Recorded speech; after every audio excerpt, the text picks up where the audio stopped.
வணக்கம் my dear friends. இந்த காணொளியில Peter principle in human resource management அப்படின்ற தலைப்புல தான் பேச போறேன். இது யாருக்கு யூஸ்ஃபுல்லா இருக்கும் அப்படின்னா, இது வந்து ஒரு பிராக்டிகலான ஹியூமன் ரிசோர்ஸ் டெவலப்மெண்ட் அந்த டிபார்ட்மெண்ட்டை சேர்ந்தவங்களுக்கு ஒரு அருமையான மேனுவல் அப்படின்னு சொல்லலாம்.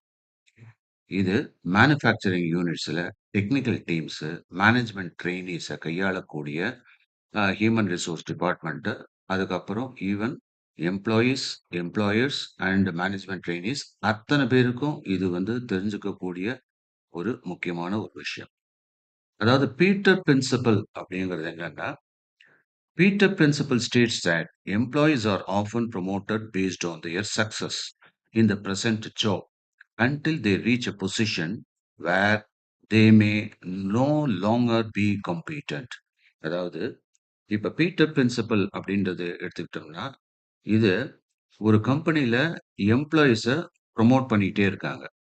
எத பேஸ் பண்ணி ப்ரமோட் பண்றாங்க? அவங்களுடைய வெற்றிகள பேஸ் பண்ணி ப்ரமோட் பண்றாங்க. இந்த கரண்ட் ஜாப்ல எந்த அளவுக்கு அவங்க வெற்றிகரமா முன்னேறுறாங்க, அத பேஸ் பண்ணி. அதுல ஒரு ஹையர் பொசிஷனுக்கு வராங்க.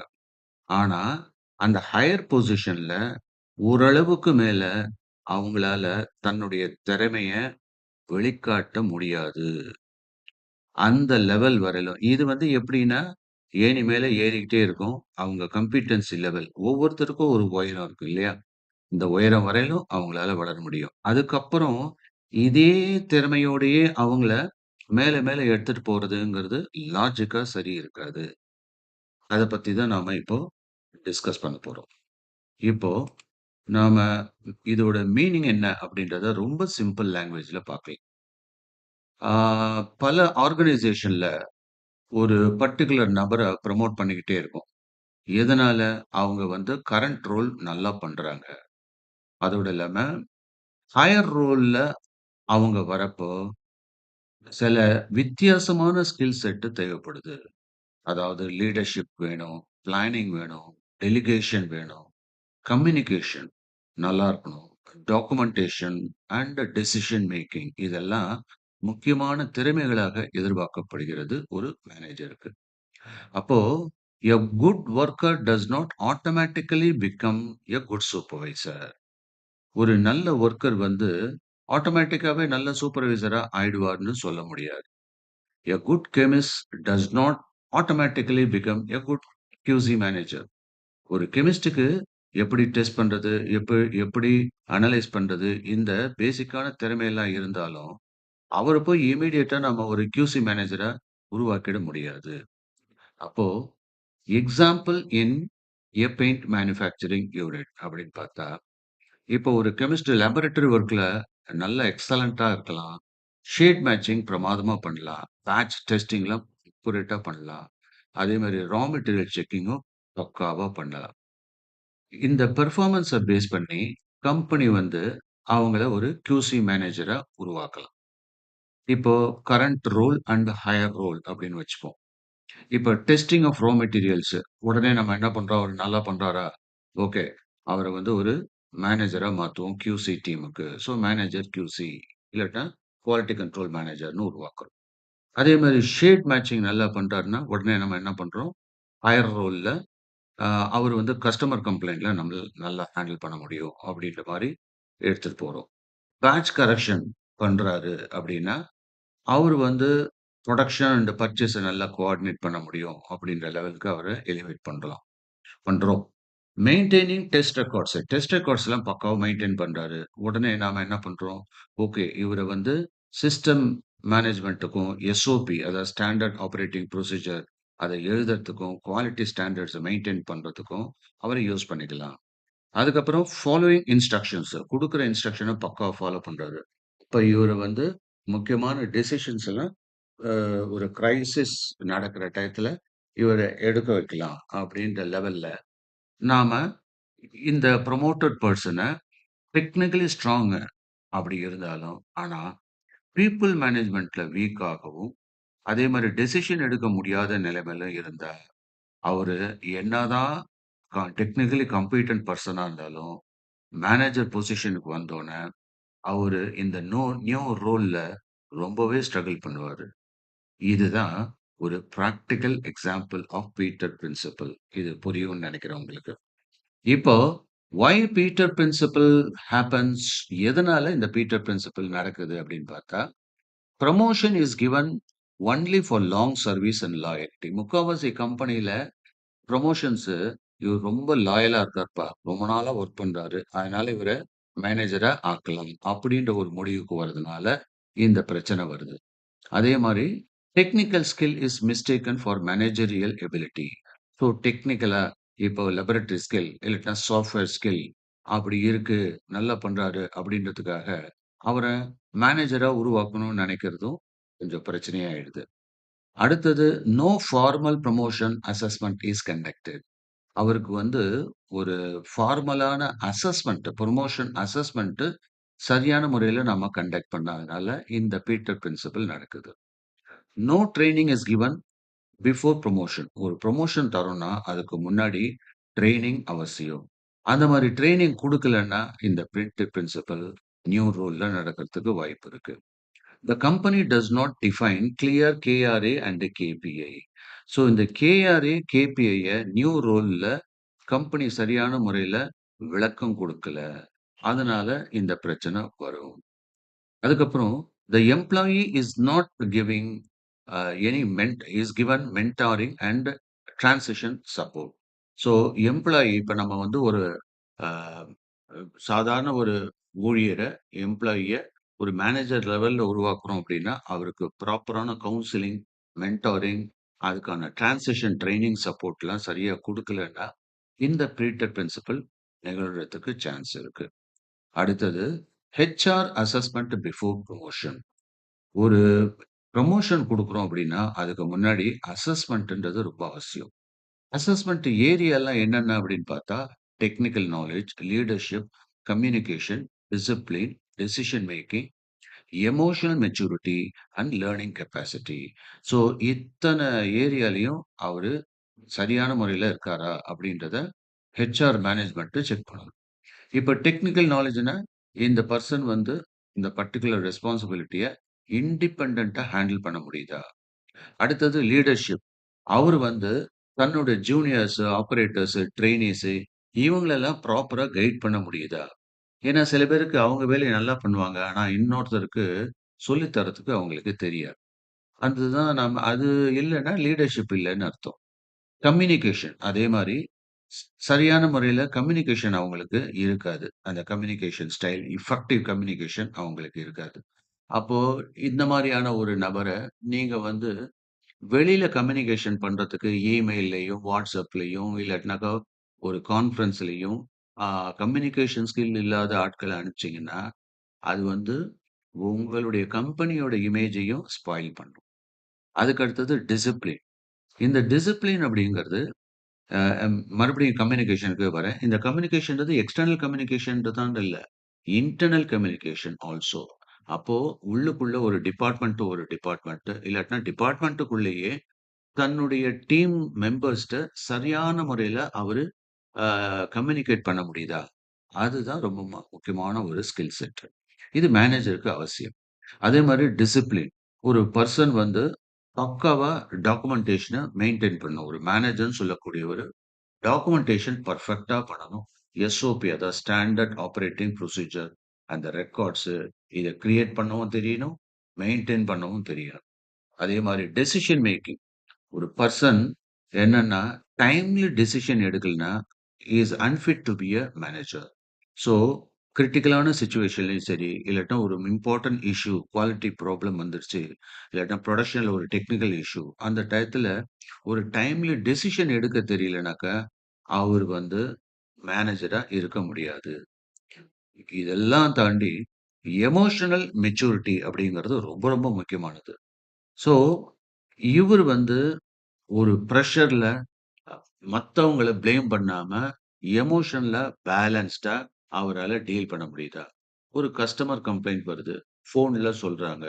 அவரு கஸ்டமரு இந்த மாரி குவாலிட்டி அ அஃபெக்ட் ஆயி பேசுறாரு. அவர் கோவத்துல தான் பேசுவாரு.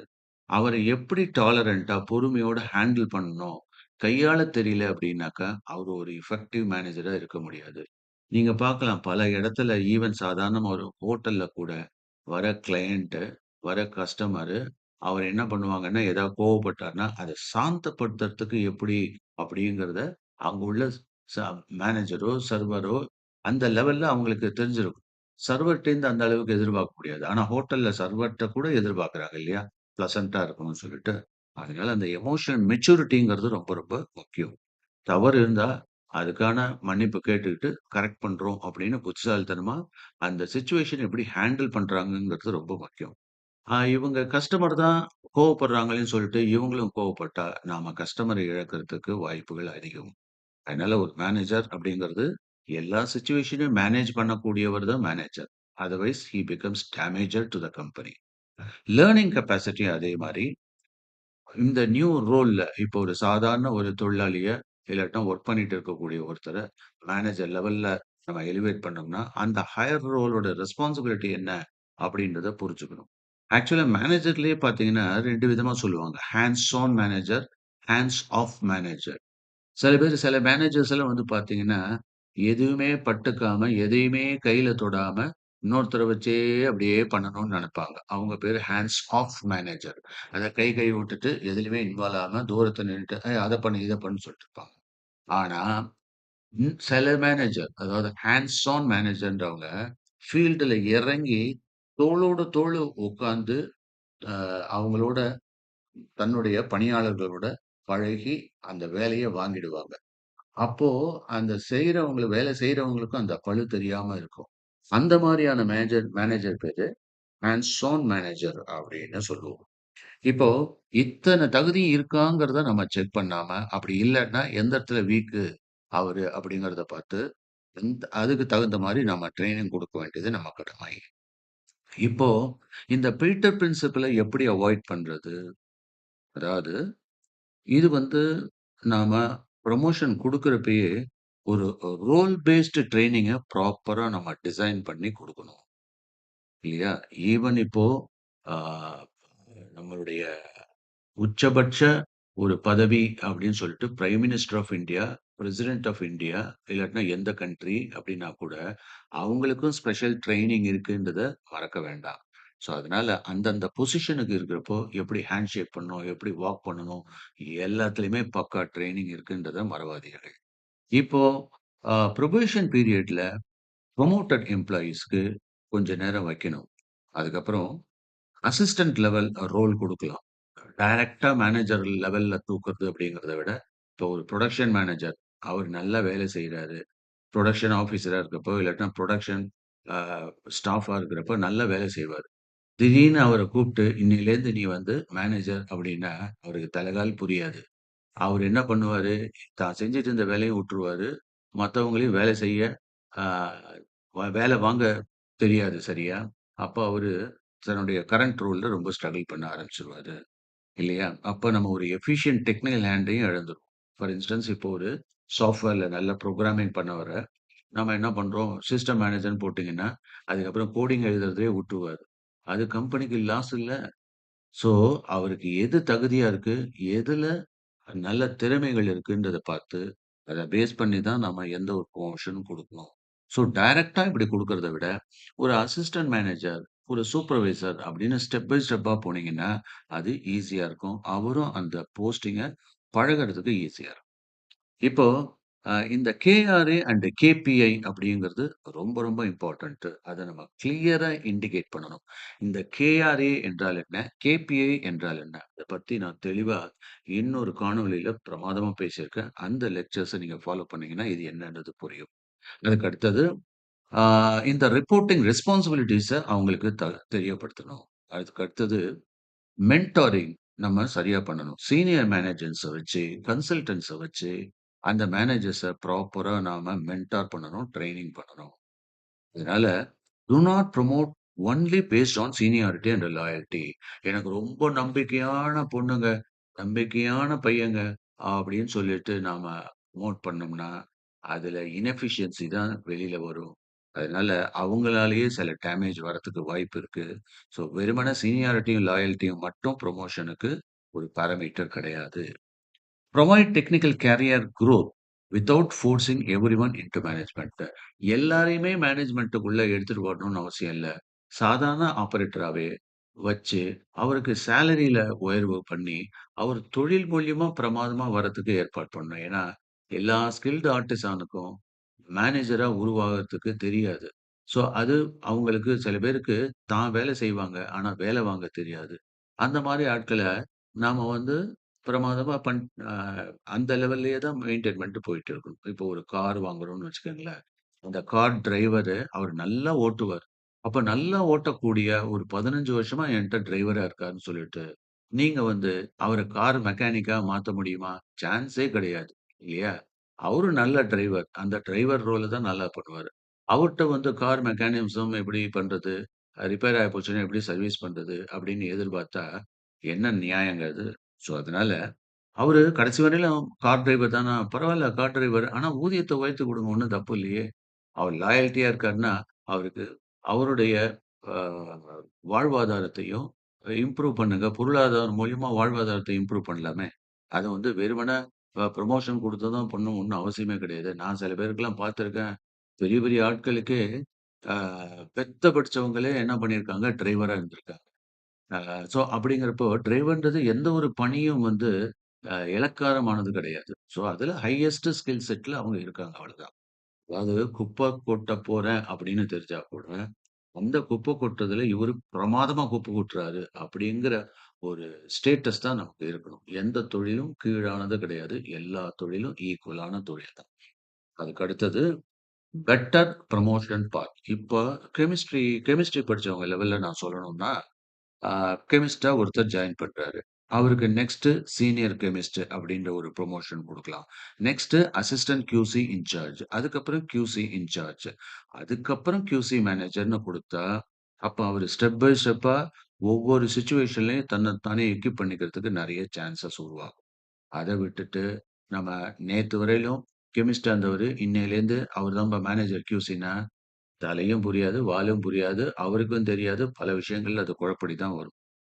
அப்போ stage by stage technical performance பார்த்து, அந்த மேனேஜரியல் ரெடினஸ்ல இருக்காங்களான்னு பார்த்து குடுக்குறது தான் சிறப்பான ஒரு பயிற்சி ஆர் அணுகுமுறை. இப்போ இம்பார்ட்டன்ட் ஹெச்ஆர் வார்னிங் இத பத்தி நான் சொல்றேன் உங்களுக்கு. ஒரு எம்ப்ளாயிய எந்த விதமான பிரிப்பரேஷனும் இல்லாம புரமோட் பண்ணோம்னா, அது எம்ப்ளாயிக்கும் சரி, ஆர்கனைசேஷனுக்கும் சரி, மிகப்பெரிய கேட்டை விளைவிக்கும்.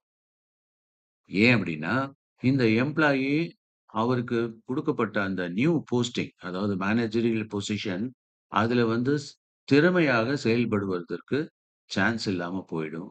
அவருக்கு கான்ஃபிடன்ஸே இல்லாம போயிடும். புலம்ப ஆரம்பிச்சுருவாரு. அந்த பிரஷர் அவரால தாங்க முடியாது.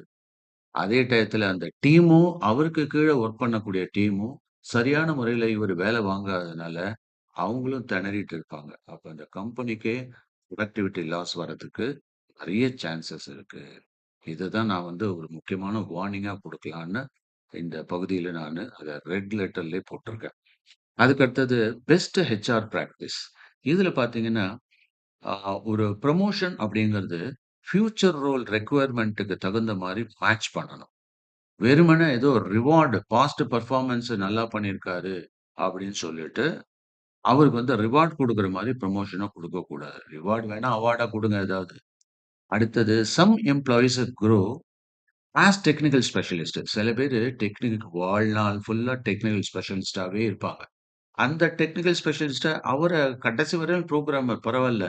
அவர புரோகிராமர்ன்னு போட்டு அவர்ட்டேருந்து நெறைய சேலரிய குடுத்து, அவர மேல மேல ஊக்கப்படுத்தலாம். இல்லையா? ஸோ அந்த அவங்கள வந்து அந்த டெக்னிக்கல் லெவல்லயே குடுக்கலாமே ஒழிய, அவங்கள ஏதாவது திடீர்னு மேனேஜர் சிஸ்டம் அப்படின்னு உருவாக்குனீங்கன்னா, அ அவருக்கும் கேடு, கம்பெனிக்கும் கேடு. Practical statement of HR manual. இதுல புரமோஷன் பண்றதுக்கு முன்னாடி எந்த ஒரு எம்ப்ளாயியும் ஒரு மேனேஜ்மென்ட் அசஸ் பண்ணாம அவங்களுக்கு அவங்களுடைய technical, administrative, leadership, behaviour capability இந்த பொசிஷனுக்கு அவங்க உரித்தானவர்களா இதெல்லாம் பார்க்காம வெறுமனே அவர் என்ட்ட நல்லா பழகுறாரு, லாயலா இருக்காரு, ரொம்ப வருஷமா இருக்காரு அப்படின்றதுக்காக ஒரு முக்கியமான மேனேஜரியல் பொசிஷன குடுக்காதீங்க. அந்த மாரி புரமோஷன் சக்சஸ்ஃபுல்லா வராது. அதனால promotion shall be treated as a role fit decision and not merely as a reward for past performance.